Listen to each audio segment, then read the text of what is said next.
প্রিয় দিনী মা ও বোনেরা, আসসালামু আলাইকুম। এই কাজগুলো সাংসারিক জীবনে স্বামী স্ত্রী কখনোই করবেন না। যদি এই কাজগুলো করেন তাহলেই আপনাদের জীবনের সংসারে অশান্তি চলে আসবে। তো আসুন আমরা কথা না বাড়িয়ে সে সম্পর্কে আলোচনা করি। আলোচনা করার পূর্বে অবশ্যই আপনারা আমার চ্যানেলটিকে সাবস্ক্রাইব করে রাখবেন। স্বামী স্ত্রীর মধ্যে দূরত্ব বাড়ে যে সমস্ত কারণে। দাম্পত্য জীবনে সুখ শান্তি ও দুঃখ কষ্ট সবে মহান আল্লাহ পাকের প্রদত্ত। তবে সুখ শান্তি সবসময় আল্লাহর নিয়ামত। বিয়ের পর একজন নারী বাবার বাড়ির সব ছেড়ে অন্যের বাড়িতে চলে আসেন। শুরু হয় নতুন জীবন। আর এই নতুন জীবনে কিংবা দাম্পত্য জীবনের সুখের কারণে কিছু কর্তব্য রয়েছে স্বামী স্ত্রীর। সম্পর্ক ছোট ছোট কিছু ভুলের জন্য অনেক সংসারে ক্ষতি হতে দেখা যায়। এক নাম্বার যে ভুলটি আমরা করে থাকি, স্বামী স্ত্রী যে এক নাম্বার ভুলটি করে থাকি, সেই ভুলটি হচ্ছে সঙ্গীকে ছোট বা অপমান করা। অল্প দোষ ত্রুটিতে সঙ্গীকে ছোট করে কথা বলা, অপমান কিংবা বকাঝকা খুবই খারাপ স্বভাব। আধুনিকের সময় অনেক স্ত্রী বা স্বামীর মধ্যে এমনটাই দেখা যায়। এক্ষেত্রে অনেক পুরুষ হয়তো বা মনে করেন তার এমন ব্যবহারে বিরক্ত প্রকাশ পায়, তার স্ত্রী নিয়ন্ত্রণ রয়েছে, কিন্তু বাস্তবে ওই ব্যক্তি স্ত্রীর কাছে একজন খারাপ মানুষ হিসেবে থাকে। এরপরে দেখুন, আমরা যে ভুলটি করে থাকি সাংসারিক জীবনে, বিচ্ছেদের হুমকি দিয়ে থাকি। অনেক স্বামী রয়েছেন যারা কোনো বিষয়ে স্ত্রী দ্বিমত পোষণ করলে তালাকের হুমকি দেন। এই ধরনের কথাবার্তা সংসারে কল্যাণ বয়ে আনে না। এই পরিস্থিতিতে ওই স্ত্রী নিজেকে সবসময় অসহায় ভাবতে থাকেন। এক সময় স্বাভাবিক জীবনে চন্দ্রপতন হয়, দুশ্চিন্তা থেকে মানসিক রোগও হয়ে থাকে। তাই কোনো স্বামীরই জীবন সঙ্গীকে কথা বলার তালাকের হুমকি দেওয়া উচিত নয়। ইবনে ওমর রাদিয়াল্লাহু তাআলা আনহু বিশ্বনবী সাল্লাল্লাহু আলাইহি সাল্লাম থেকে বর্ণিত, আল্লাহ তাআলার কাছে নিকৃষ্টতম বস্তু হালাল বস্তু হচ্ছে তালাক, অর্থাৎ হালাল বস্তুদের মধ্যে নিকৃষ্ট বস্তু হচ্ছে তালাক। এরপর হচ্ছে সময় না দেওয়া। দাম্পত্য জীবনে একজন আরেকজনকে সময় দেওয়া খুবই জরুরি। এতে যে কোনো সমস্যা যেমন সহজেই সমাধান করা যায়, একইভাবে মনও হালকা হয়, মানসিকভাবে শান্তি অনুভব করা যায়। এজন্য স্বামী বা স্ত্রীর উভয়কে সঙ্গীকে সময় দেওয়া গুরুত্বপূর্ণ। এরপর হচ্ছে মন খারাপ রাখা। সঙ্গীর সঙ্গে মন খারাপ করে কথা বলার মতো অভ্যাস অনেকের রয়েছে, অথচ তারা দিব্যি বন্ধু বান্ধবদের সঙ্গে খোশ আমোজে গল্প গুজব করে আড্ডা দিচ্ছে। শুধু সঙ্গীর সঙ্গে কথা বলার সময় মন খারাপ করে কথা বলে। দিন শেষে বাসায় ফিরে স্ত্রীর সঙ্গে খারাপ আচরণ করে সঙ্গীকে মানসিক কষ্ট দেন। বিশ্বনবী হযরত মুহাম্মদ সাল্লাল্লাহু আলাইহি ওয়াসাল্লাম জাবের রাদিয়াল্লাহু তাআলা আনহুকে বলেন, কুমারী বিয়ে করলে না কি জন্য? তার সঙ্গে তুমি খেলতে, সেও খেলতো তোমার সঙ্গে, তাকে হাসাতে তুমি, সেও হাসতো তোমার সাথে। এরপরে যে বিষয়টি ভুলেও করবেন না, জীবন যাপনে হস্তক্ষেপ।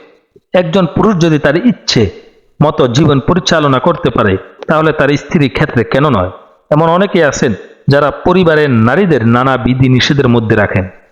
বাইরে বের হওয়া যাবে না, টেলিভিশন দেখা যাবে না, সোশ্যাল মিডিয়া ব্যবহার করা যাবে না সহ নানা নিয়ম কানুন বেঁধে দেন। অথচ এসব স্বামী করে যাচ্ছেন। এটি কখনোই ঠিক নয়। এতে সংসারের শান্তির বিপরীত ধীরে ধীরে অশান্তি শুরু হয়। পবিত্র কোরআনে ইরশাদ হয়েছে, তোমরা কি অন্য লোকদের পণ্যের আদেশ করো আর তারা নিজেদের ভুলে যায়, অথচ তোমরা কিতাব তেলাওয়াত করো, কিংবা কি এতটুকু বুঝো না? এরপরে হচ্ছে দেখুন যে বিষয়টি, সেটি হচ্ছে স্বামীর কাছে প্রতিদিন যে কথাটি শুনতে চায় স্ত্রীরা। দাম্পত্য সম্পর্ক টিকে থাকে নারী পুরুষের এক অন্যের প্রতি ভালোবাসা, বিশ্বাস ও সম্মানের উপর ভিত্তি করে। সম্পর্ক টিকিয়ে রাখার ক্ষেত্রে নারী পুরুষ উভয়ের অবদান রাখা উচিত। তবে দাম্পত্য সম্পর্ক ভালো রাখতে ও স্ত্রীকে খুশি করতে প্রত্যেক পুরুষেরই কিছু কথা নিয়মিত বলা উচিত স্ত্রীকে।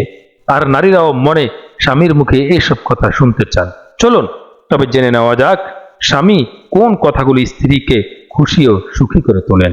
আজকে আমরা সেই কথাগুলো এখন আমরা আলোচনা করব। অত্যন্ত গুরুত্বপূর্ণ একটি কথা আমরা এখন আলোচনা করব। দেখুন, মাত্র 3 শব্দের এই বাক্যটি দিয়ে আপনি স্ত্রীর মন ভালো করে দিতে পারেন। ভালোবাসা প্রকাশে প্রতিদিন স্ত্রীকে আই লাভ ইউ বলুন। এতে স্ত্রীর মন ভালো থাকবে, আবার স্বামীর প্রতি ভালোবাসাও বাড়বে। এরপর দিয়ে যে 2 নম্বর কথাটি বলবেন, তুমি সুন্দর। স্ত্রীর প্রশংসা হয়তো অনেক স্বামী মুখ ফুটে করে না, তবে সব পুরুষের উচিত তার প্রিয়জনদের প্রশংসা করা। এতে স্ত্রী অনেক খুশি হবেন। নারীরাও মনে মনে প্রিয় পুরুষের মুখ থেকে নিজের প্রশংসার কথা শুনতে বেকুল থাকেন। এরপর হচ্ছে ধন্যবাদ। সংসারে স্বামী স্ত্রী দুজনের অবদান রাখা জরুরি, তবে নারীরা এতটুকুই বেশি সংসারের প্রতি দায়িত্ব হন। এই কারণে সংসারের প্রতি স্ত্রীর অবদানকে কখনো ছোট করে দেখবেন না। সংসারের ছোটখাটো কাজ করার পর স্ত্রীকে ধন্যবাদ দিন, তার প্রশংসা করুন। স্ত্রীর প্রতি কৃতজ্ঞতা প্রকাশ করার মানসিকতা অনেক পুরুষের মধ্যে নেই, তবে এই অভ্যাস রুপ্ত করলে দাম্পত্য কলহ অনেকটাই কমবে। এরপর হচ্ছে তোমাকে নিয়ে আমি গর্বিত। স্ত্রীর কোনো কাজ বা মতামতকে কখনো ছোট করে দেখা উচিত নয়। স্ত্রীর সাফল্যে তাকে নিয়ে গর্বিত বোধ করা মানসিকতা অর্জন করা উচিত সব পুরুষরাই। নারীরা মনে মনে তার সঙ্গীর কাছ থেকে এমন কমপ্লিমেন্ট পাওয়ার আশা করেন। এরপর হচ্ছে আজকের দিনটি কেমন কাটলো। দিন শেষে ঘরে ফিরে স্ত্রীকে জিজ্ঞাসা করুন এই প্রশ্ন।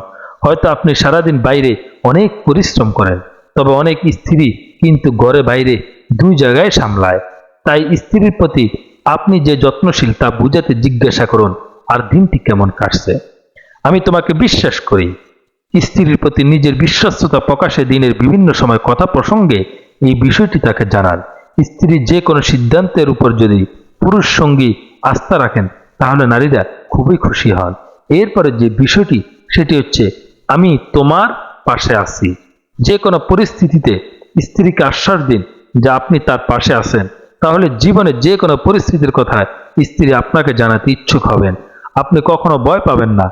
স্ত্রীর ভালো বন্ধু হওয়ার চেষ্টা করে উচিত সব পুরুষদের। অত্যন্ত গুরুত্বপূর্ণ বিষয়গুলো নিয়ে কথা বলেছি। আজকের ভিডিও এই পর্যন্ত। অনুগ্রহ করে আমার চ্যানেলটিকে সাবস্ক্রাইব করে রাখুন। ধন্যবাদ।